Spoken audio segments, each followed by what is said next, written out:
Alrighty, yo, what is going on, everybody? It's your boy, Mr. DDG94. Back for another reaction video. Today, we finna react to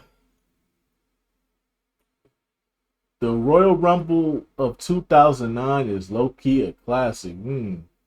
Royal Rumble of 2009. The only thing I remember from 2009 Royal Rumble, Jeff Hardy got screwed by Edge, and Randy Orton won the Royal Rumble. I forgot what else happened here. I totally forgot what else happened here. 2009 was a long time ago. Granted, I was only like 14 years old, but that you know what I'm saying? That's a long time ago. Anyways, though, without further ado, let's get right into it. Like I mentioned in the last video, over the past few weeks, your boy has been on a heavy Royal Rumble binge, and over the past few weeks, I've been having a blast watching classic Rumble pay-per-views. And when you think of classic Rumble events, it's pretty unanimous what shows come to mind. You know, you think of 92, you think of 2001, 07, 08, and now even recently the 2020 show has rightfully reached classic status. I agree with all of those, but I also think there should be another one thrown in there. Ladies and gentlemen, Royal Rumble 2009 might low-key be a classic. This is a show that barely gets talked about. If there's ever been a Rumble show that's been kind of lost to time, it's definitely this one. And it's a damn shame because Royal Rumble 2009 is one of the most fascinating and fun Rumble pay-per-views I've ever watched. And I consider it a classic, and we gotta talk about it. Rumble '09 is special because this show centers around one man, and I don't know if you guys ever heard this, but apparently Randy Orton was a menace in 2009, and boys, this is the Randy Orton show. Randy, after weeks of getting crazier and crazier, had just snapped and he had just killed Vince McMahon on Monday Night Raw. He slapped the man in the face, kicked him in the head, and left him leaving the arena on a stretcher. Now, this was something we had seen before. Vince got his ass kicked. Austin did it back in the day. But Austin was just kind of torturing him, being a stunner. Randy was out here trying to catch a body. And going into the show, there was just so much hype around it. It was announced online that Randy was 100% going to face consequences for his actions. Even on SmackDown, they took time out to mention it. He might get fired, he might get arrested, but despite all of that, he was still scheduled to appear at the Royal Rumble, and it was like, wait, what if this crazy mother wins the Rumble? Yo, they made it seem like basically if Randy won the Rumble, it was gonna be a national security threat or something. It was like as if a serial killer was on the loose. And let's be real, 90% of the people watching going into this show knew that this schizo who had just beat the hell out of Vince, who had just thrown Stephanie McMahon, was winning the Rumble. This was one of the most predictable Rumbles ever. I knew Randy was winning, my mom knew, Herbert from Family Guy knew, everyone knew. But we still needed to see it. Rumbles have never needed a storyline to make the match hot, but when you get something like this every now and then, it adds so much, and it was Randy Orton versus the world. And luckily for us, this wasn't the only big match on the show, because what else makes the show fascinating is this was Jeff Hardy's one and only pay-per-view WWE title defense after Armageddon 2008, and of course, it was against that slimy, disgusting piece of shit Edge. What a time. Going to the Rumble, you had Randy in his prime, you had Jeff in his prime, the Rumble match, a stacked roster, a theme song for the event that is a banger to this day that you already knew your boy had downloaded on his PSP and would listen to all day, every day. To say I was tuned in would be an understatement. Let's get into it.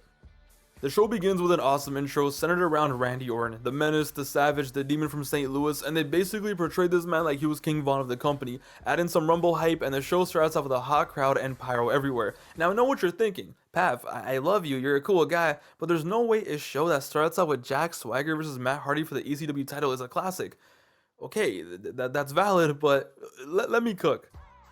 Yeah, sadly, this show does start off with this barn burner. Who the hell was watching ECW in 2009? But despite that, this was a solid little match. You had Matt Hardy doing his best, whatever that means in 2009, looking as clumsy as ever. Jack Swagger had negative aura, but we all know that. Matt Hardy almost broke his neck doing a moonsault in this match. Listen, Matt, I get you Miss Lita, but you're not gonna get her back by just copying your entire flow and breaking your neck. Listen, it was fine. It was Matt Hardy versus Jack Swagger, and the match was here for a reason. It was a solid 10-minute match, and at the end, after Matt Hardy got clapped, we had to watch Matt be all depressed because he lost his ECW title, and realistically wasn't going to get any chance for it again anytime soon. Poor guy was going through it. But the night continues and we get to what actually matters, and that's the Randy Orton saga, and they have the commentary team cutting like this promo. It's so somber, and I swear they're using the same tone they use when someone actually dies in the company when providing updates on Vince. But I love when they show Randy Orton arriving to the arena and everyone's just avoiding him, staring at him like, oh my god, who's this? They're literally treating him like he's Jeffrey Dahmer or something. Randy Orton was in the cut, and it was definitely a scary sight. And we get some more matches. Melina versus Beth Phoenix was alright, and Melina won the title. I give it 3 stars for Melina's entrance. And the first title match of the night was JBL versus John Cena in 2009. Yeah, maybe classic wasn't the word for this video. Okay, now I agree. Cena versus JBL in '09 was not moving anyone, especially when these idiots just had a feud in 2008 that was already overkill. But this match actually had some drama because this took place during the time where Shawn Michaels was destitute. Yo, shout out to wrestling I for I did not understand this at all. I never understood this storyline with JBL and Shawn Michaels. This never made sense. Tell me if this makes sense. A wrestler, a top tier wrestler in the company, at that, is not making enough money and has to rely on somebody, on a businessman who is also a professional wrestler who probably makes less than what Shawn Michaels makes. Let's be real. JBL was probably making less than what Shawn Michaels was making. Let's be real, bro. Because how much TV time did Shawn Michaels have versus JBL around this time? Exactly. So fuck out of here, bro. Fuck out of here. Fuck out of here, bro. This shit was stupid. I didn't even, as a 14-year-old kid who was still heavily divested into WWE, even I knew this was some bullshit. Ain't no way Shawn Michaels broke, bro. Come on, bro. This nigga be on TV more than anybody, bro. Like, fuck out of here. Shawn Michaels is always on TV. He always in a match. JBL is probably like here one week, gone the next week, and then probably pop up the next week after that. Bruh, fuck out of here, bruh. Hell no. I'm not going for this. I'm absolutely not going for this at all. teaching me these words because there's no way I would have ever known what the hell destitute ever meant. Not now, let alone in 2008. Wrestling, what a great teaching tool. Yes, this was when HBK was a broke boy, and by definition, without the basic necessities of life. Wait, bro don't got water? The 2008 recession hit the world hard, but apparently one wrestler got clapped way harder than everyone else did, and it was the Heartbreak Kid, Shawn Michaels. Shawn Michaels was broke. Just a year after main eventing WrestleMania, he was broke, and as a result, he had to become JBL's slave. He would lose to him, he would help him win, just so JBL could pay him some money. Because apparently his wrestling contract wasn't enough. Every week Shawn Michaels would just be so depressed, following around JBL, he was basically Squidward in that one episode. Spare change. Shawn Michaels was broke and he had to be JBL's little servant just to feed himself and his family. What the f were they thinking? So that's why we got JBL versus Cena at the Rumble for the world title. Was Shawn Michaels gonna help JBL become world heavyweight champion or not? So that was a little drama going in, but something very important happened right before this match started, by the way, that many people don't remember. Right before this match, for the first time, it was officially teased that HBK vs Undertaker might possibly happen at WrestleMania. Absolutely massive. Cena and JBL have a decent match, it was fine, but the best part was definitely Shawn Michaels' involvement. He was doing his thing, he was teasing his motive the whole time, and it was all like, what is he gonna do? What is he gonna do? After all the shenanigans of the match, HBK gets in the ring, and it's like, who's he gonna super kick, Cena or JBL? Who's it gonna be? And when it's time, boom, down goes JBL, and Cena gets like the goofiest look on his face. Oh my god, what happened? I can't believe, gosh darn. He looks so goofy. Meanwhile, by the way, Shawn Michaels is still depressed, having a midlife crisis while Cena's making these facial expressions, and then boom, the crowd pops even more when Cena gets clapped, and in a pretty surprising twist, he actually puts JBL on top of Cena and leaves the ring. Now maybe I'm just a mark, okay, little stupid ass 10-year-old Pav. I thought it was cooked. When this first happened, I thought it was over. I really remember like looking at this like, yo, fuck your family, Shawn. You can't let JBL be champion. But HBK does the deed, he does his job, leaves the ring, but does it really matter? It's Super Cena, it's 2009, he kicks out, he holds the wrist like it's Okada versus Kenny Omega in the Tokyo Dome. I can't believe I just made a Kenny versus Okada reference in JBL versus Cena. And boom, 1, 2, 3, Cena wins. Listen, it was whatever, right? It was average, it wasn't anything special, 6 out of 10 match. It was Cena versus JBL in 2009. But for a few seconds, for a few minutes when HBK was doing his thing, it was pretty awesome. Still an awesome moment and pop. You know, it's a great average little match. The crowd got really into it, and HBK once again stole the show. And hey, we did get bamboozled and had a pretty close little false finish. I say it was a solid match. And just like that, there are only 2 matches left on the card. And this is where one person could easily say, well, Pav, how can this be a classic pay-per-view if 3 of the 5 matches were what they were? And normally I would agree, but hey, 2 matches on a card is also all you need for a classic in my opinion, especially when one of them is over an hour long. Jeff Hardy in a way, as we know, as we've heard a million times, was bigger than Obama in 2008. He was bigger than Prime Viscera. Okay? He was that guy. And what made his run to the top so special was, of course, the years of real issues that we had seen and heard about, right? Him leaving the company, the drug issues, all of that. And what made it even more special was in 2008, things were still happening in his personal life. His house burned down. He was actually suspended in 2008 for his drug issues. Yet by the end of the year, he was hotter than ever, more popular than ever, and better than ever. And when you combine it with the challenges he had in storylines, the people were begging him to win the championship, and it's why when he did win, it was so special. Nobody ever thought it was possible. Nobody thought he would ever actually win, but it happened, and after everything that happened to him in real life, and I guess fake life, he did it. It's why that moment is so iconic for people from my generation. It's up there with any wrestling moment for us, and it's why everyone rightfully so always talks about it. But what's usually not mentioned is the aftermath. When I found out that Jeff vs. Edge was at the Rumble for the title, there was no doubt in my mind that Jeff was winning. There was no way. I don't care how slimy, how nasty, how evil Edge was. There was no way Edge. I think we all was under the impression that Edge finna get his ass whooped by Jeff Hardy. We was like, Jeff Hardy, this is too easy. Jeff Hardy gonna win this. This is too easy. He's already overcome the odds. He's already champion. We ain't worried about Edge. Get Edge the fuck up out of here, man. We ain't worried about this shit. We ain't sweating no bullets.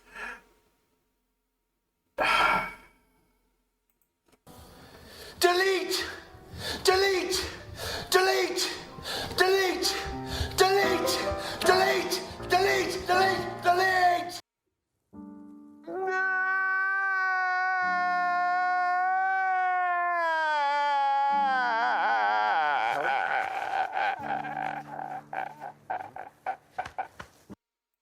Edge was gonna win. Going to this show, I thought Jeff Hardy died. When he got attacked by the pyro a few weeks before the show, I thought it was a wrap. I thought it was a real malfunction, and I knew Edge was behind it. Of course he was. I thought that was real too for a second. I actually thought this was real because he was actually in the pyro, and they might have accidentally did it. I was like, oh, somebody finna get fired. Oh, that's a lawsuit. Yo, what the fuck? He's the only one who could ever do something like that. When Jeff Hardy got into a car accident on SmackDown, Edge had to be behind it. And in 2008, when Jeff Hardy went missing before Survivor Series, it had to be Edge. It was always Edge. Edge was always in the right place, right time. It was Edge, Edge, Edge. And this was the night where Jeff was finally going to get his revenge and move on and live happily ever after. I thought Jeff was winning. I thought it was no doubt. I thought it was easy. And even if you go online and look at predictions from older fans from 2009, everyone thought Jeff was winning. It's all I wanted. It's what was going to happen. Everything was supposed to be perfect. Jeff Hardy versus Edge for the WWE title, and just to make things even better, it was no disqualification, and these two went off. These two went crazy. This was one of my favorite matches to watch as a kid. As someone who was lucky enough to order this show on pay-per-view and also bought the DVD after, I would watch this over and over and over. Jeff Hardy, a month after winning the title, defending it, going all out with Edge. It was beautiful, and best of all, it was no disqualification. Jeff Hardy in matches that didn't have any rules was something I used to pray for. I'm not joking. I'm pretty sure I prayed for times like this back in 2008. Chair shots like 2 minutes into the match, springboards, high flying moves straight away. Before you knew it, Edge was getting hit with a twist of fate on that apron. That wasn't common back then. It was amazing, it was intense, it was physical, it was everything you ever wanted from these two. And watching this back all these years later was so fun because first of all, the arena reminds me of SVR 2010. Jeff Hardy's face paint reminds me of SVR 2010. What a fun time this was. Jeff Hardy had so much aura. Chavo was out here being a little rat trying to help Edge win, and it didn't matter because I love the spot where Jeff just says YOLO and decides to wild out on Chavo and casually jump off a ladder through a table, not to Edge, no, to Chavo. And I always loved the spot because of how scary it looked. Jeff Hardy literally slipped off the ladder but still managed to recover and hit the move, and it's like, of course he did. It's Jeff Hardy. It's Jeff Hardy, bro. When Little Pav saw that, trust me, my shirt was off. I was jumping around up and down my living room. Jeffrey was not losing on this night, and these two put on such a good match. The crowd loved it. It was so back and forth, and what I loved was there was no finisher spam. This wasn't one of those matches like finisher, finisher, finisher. Edge didn't hit a single spear. Hardy only hit one single swanton, yet at least 3 times, at least at the very minimum, you thought the match was over. And by the way, spear into a twist of fate is a wild and underrated reversal. So the match was going, it was great, it was awesome, and it was time for Jeff Hardy to hit the swanton and probably get the 1, 2, 3. Of course, Vicky Guerrero came down to ruin it all, but I was like, it's fine, whatever. What is she gonna do, right? Realistically, what is she gonna do? Blow Jeff Hardy's eardrum? It's fine. Jeff hits it, she pulls a ref out, whatever, it's fine. Edge is not winning. And wait, look who it is. It's Matt Hardy, the most useless member of Team Extreme. Out comes Matt Hardy. And even as a Matt Hardy hater back in 2009 who had no need for Matt Hardy post 2006 once Jeff Hardy came back to the company, even I was excited. It was still the damn Hardy boys reuniting. It was still Matt Hardy coming to help his little brother. It was Team Extreme. It was the Hardy boys. He's here to help his brother against the man who, by the way, years ago got him fired and stole his girl. At least someone was there to finally help Jeff, no matter how useless the person was. So I'm excited. I'm into it. And then it happens. Because we can't have nice things, Matt Hardy hits Jeff with the chair and breaks the heart of every single kid watching this live under the age of 15. Matt Hardy, that useless, annoying, fat idiot, the one who couldn't even beat Jack Swagger early in the night, decides to turn on Jeff and help the man who stole his girl from him, who got him fired years ago, win the title. And just like that, the legendary, iconic, amazing Jeff Hardy win from a month ago ends in just over a month because of his useless, stupid brother. And of course, Edge ends up champion. But by this point, I knew wrestling was fake. I knew it was scripted. Even then, though, I still thought Edge almost killed Jeff Hardy. It had been a few months since my awakening, but I didn't care. At this moment, it was still real to me, damn it. This was heartbreaking. This was truly heartbreaking because as a viewer, I was like, damn, it was so hard for Jeff to ever win the title. How is he ever gonna get it back? And it was also like, Matt Hardy, the most useless, annoying, disgusting brother ever. Of course, he had to turn on Jeff. Just when Jeff finally wins the title, it's like, of course, here he comes. Time for Matt Hardy to ruin everything. I can't lie, I was genuinely heartbroken. This was one of the saddest things I had ever watched live on wrestling. This one really hurt because Jeff's win meant so much, and then seeing this happen, it didn't feel real.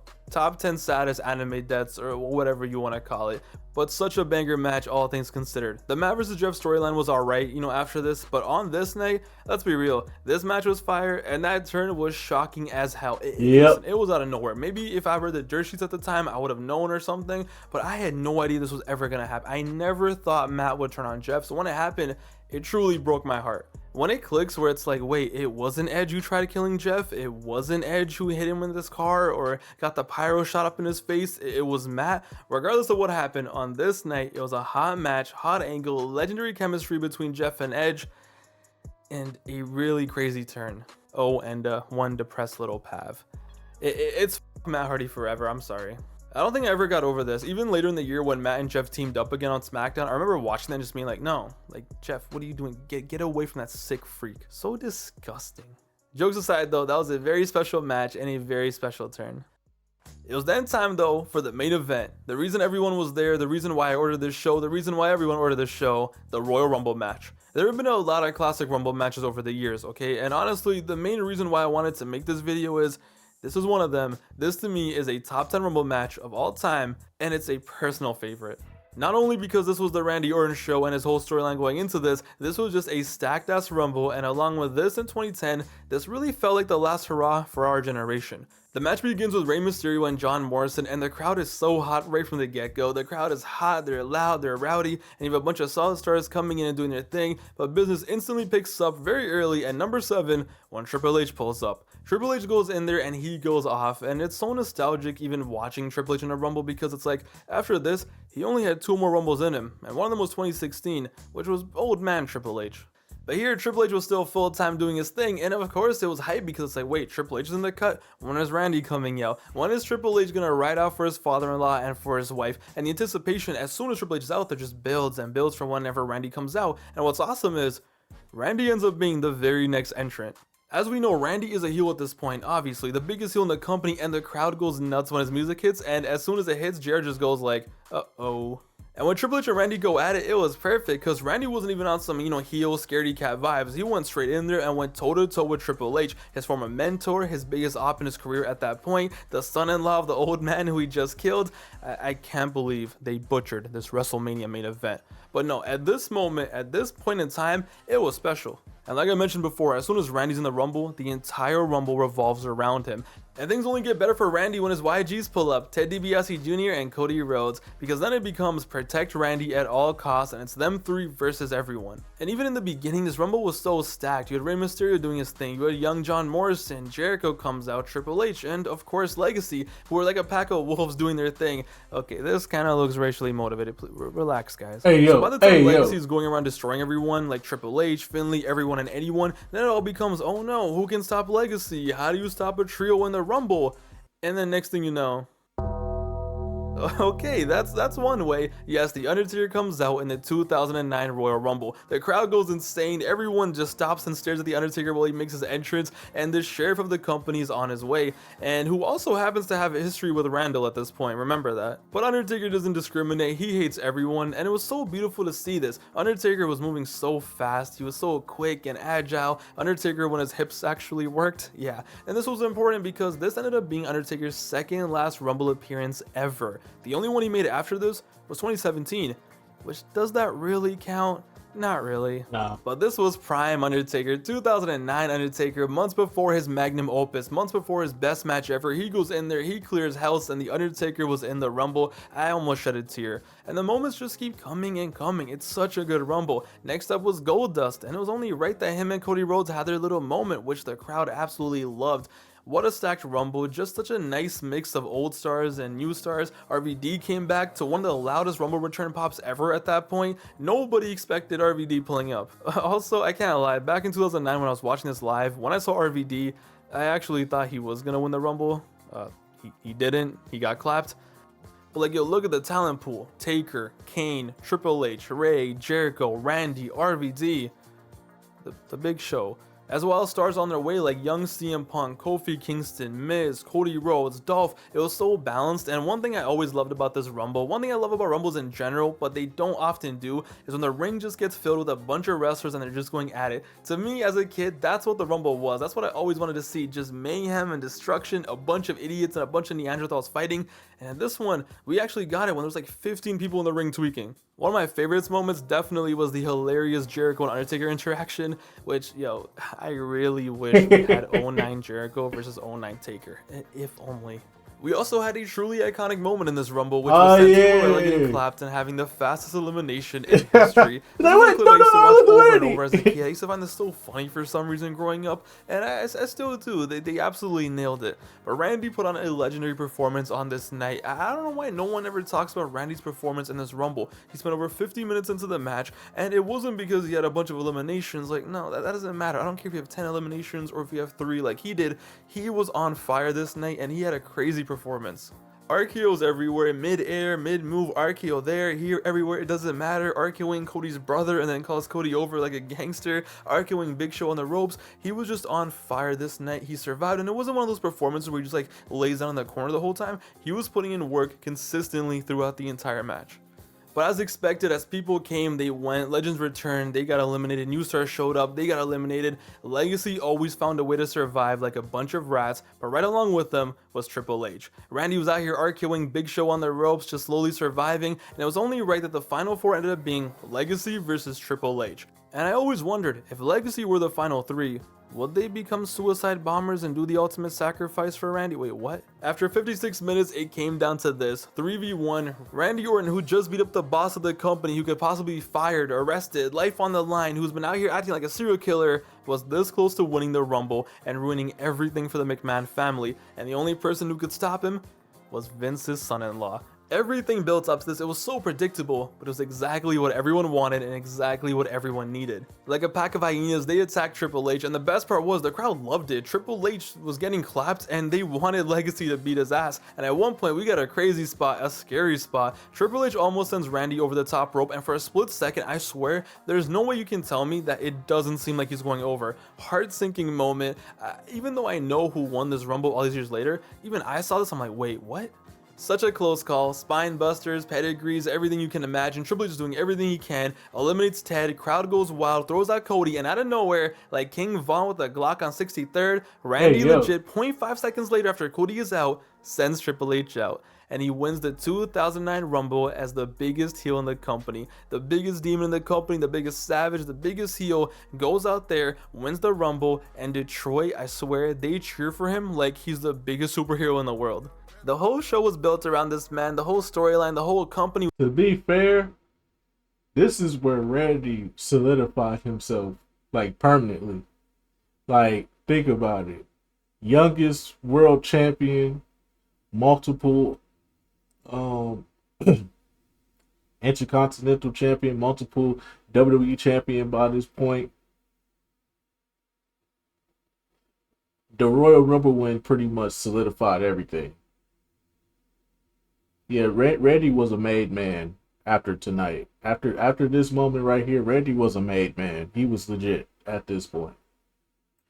He was going all in on Randy Orton, and he clutched it at the Rumble. And Randy Orton, with those scary ass eyes, looking so demented, so evil, gets the win and caps off, to me, in my opinion, a classic Rumble. He celebrates with his boys, Pyro goes off, Triple H is dead, Triple H is depressed, he let down his father-in-law. And Randy Orton, just less than a week after doing this, is now going to the main event of WrestleMania. How the hell do you not tune into Raw the next night? And trust me, everyone I knew did. Such a special moment. I love this Rumble. From Taker to Randy versus Triple H, RVD coming back, Cody and Goldust, how stacked the Rumble was in general, old versus new, this actually feeling like a Rumble with a ring being filled up. I have always loved this Rumble, and I think it's so underrated, and to me, it's a classic. I love how they threaded the entire Randy Orton storyline in here. I like I said, I think this is the top 10 Rumble of all time, and it also means a lot to me because this, along with 2010, like I said, felt like the last hurrah for a lot of these guys and for the Rumble in general from our childhoods. Taker and Triple H, they never really made appearances after this.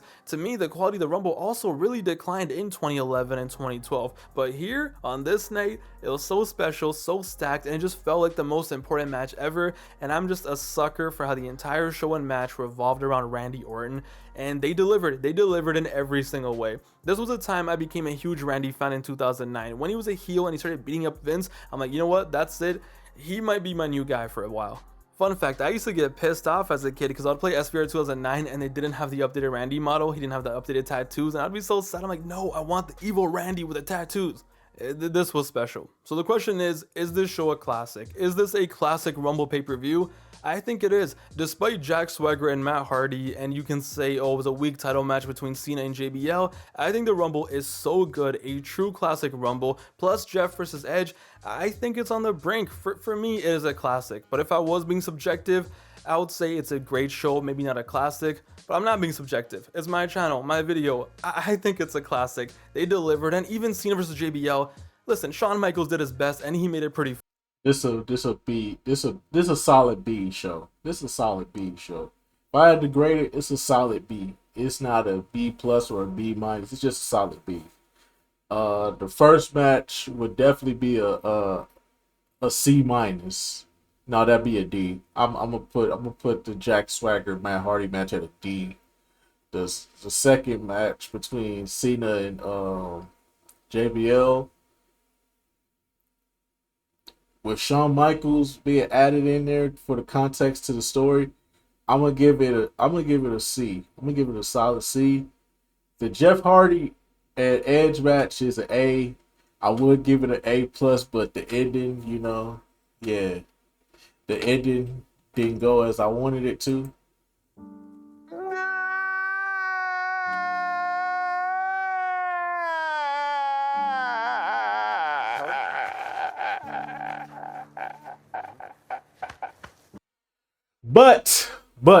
But I do have to say, we have to give it. I'll give it an A. I definitely give it an A. That was still a fire match. I do remember that match. That match was fire.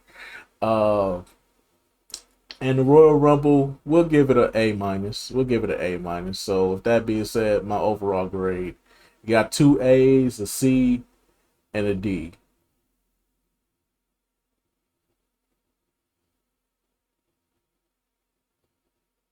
A C plus, a D, a C plus, an A, and an A minus.